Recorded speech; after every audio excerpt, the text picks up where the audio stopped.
안녕하세요. 닥터맘마스 의사 이영경입니다. 강아지들을 아파도 아프다고 말을 할 수가 없기 때문에 보호자가 알아차리지 못하면 병원을 갈 수가 없습니다. 그래서 조금이라도 이상이 생겼을 때 병원을 꼭 방문해야 하는데, 오늘은 보호자가 알기 어려운 질병 중 하나인 강아지 에디슨병에 대해 알려드리겠습니다. 강아지 쿠신 증후군은 많이 들어봤죠. 부신피지 호르몬의 가다 분비로 생기는 호르몬 질환입니다.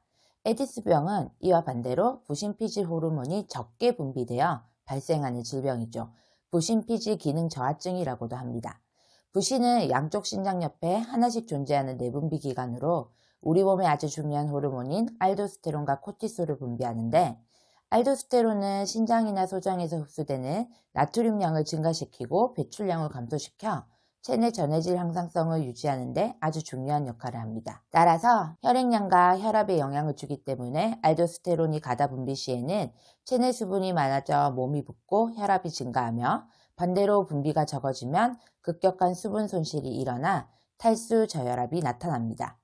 코티솔은 거의 모든 신체 조직에 관여하는데, 포도당 생성 및 신진대사를 조절하고 지방과 단백질 분해, 혈압을 조절하며 염증을 억제시킵니다. 적혈구 형성 자극과 스트레스 중화에도 관여합니다.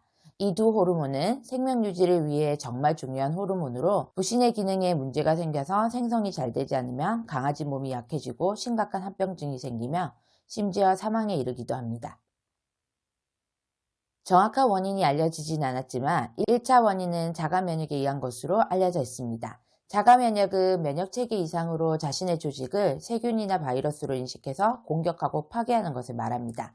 그 외에도 드물기는 하나 외상, 종양, 출혈, 경색, 약물 등으로 부신이 손상되어 알도스테론과 코티솔 분비가 적어지면 강아지 에디슨병이 유발됩니다. 주로 어린 강아지나 중년의 암컷 강아지에서 많이 발병하며 평균 발병 나이는 4세입니다.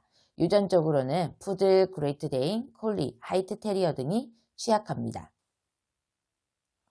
에디슨병은 특이 증상이 없으며 광범위하게 증상들이 나타나기 때문에 보호자가 알기 어렵고 대부분은 심각한 단계에서 확인이 되는데, 알도스테론 분비가 감소되면 체내 나트륨과 칼륨의 균형이 깨어지면서 나트륨 수치는 감소하고 칼륨 수치가 증가하며, 이에 따라 체내 수분량도 감소합니다. 따라서 탈수, 저혈압, 허탈, 무기력, 혼수, 다음 단유 증상을 보이죠. 또 고칼륨 혈증으로 인해 심장에 영향을 주기 때문에 섬액과 부정맥을 유발합니다. 코티솔 분비 감소는 식욕 부진, 구토설사, 체중 감소, 저혈당증, 컨디션 기복을 보입니다. 간혹 급성으로 발병해서 심한 탈수와 저혈당, 저혈압으로 갑자기 사망하는 경우도 있습니다. 가장 확실한 진단은 호르몬 수치를 검사하는 것으로 부신피지 자극 호르몬의 자극 검사를 합니다. 혈액 및 소변 검사에서 전해질 불균형을 확인하고 초음파를 통해 부신이 위축되었는지를 본 다음 호르몬 검사를 하는데, 합성 부신피지 자극 호르몬을 주입한 다음 혈액 내 코티솔 농도 변화를 측정하여 농도가 증가하면 부신피지의 기능이 정상, 코티솔 수치가 정상 이하로 나타나면 에디슨병으로 진단이 됩니다. 대부분 에디슨병은 위기 단계의 병원으로 오기 때문에 전해질 불균형에 대한 수액 처치와 증상 완화를 치료한 후 안정되면 호르몬제 치료를 합니다. 호르몬제는 평생을 복용해야 합니다. 스테로이드 호르몬을 복용해야 되기 때문에 합병증이 올 수도 있습니다. 치료가 잘 되었는지를 확인하기 위해 1년에 1회 정도는 정기검진이 필요합니다. 에디슨병은 예방할 수도 없고 발병 시 완치가 불가능하며, 치료 시기를 놓치면 생명을 위협하는 다양한 합병증이 따르기 때문에 꾸준한 관리와 모니터링이 아주 중요합니다.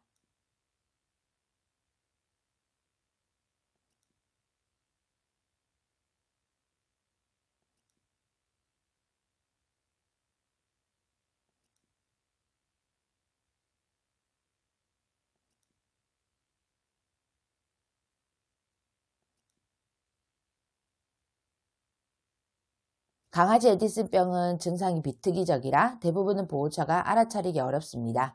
또한 예방이 없고 치료 시기를 놓치면 사망할 수 있으므로 무서운 질병이기도 합니다.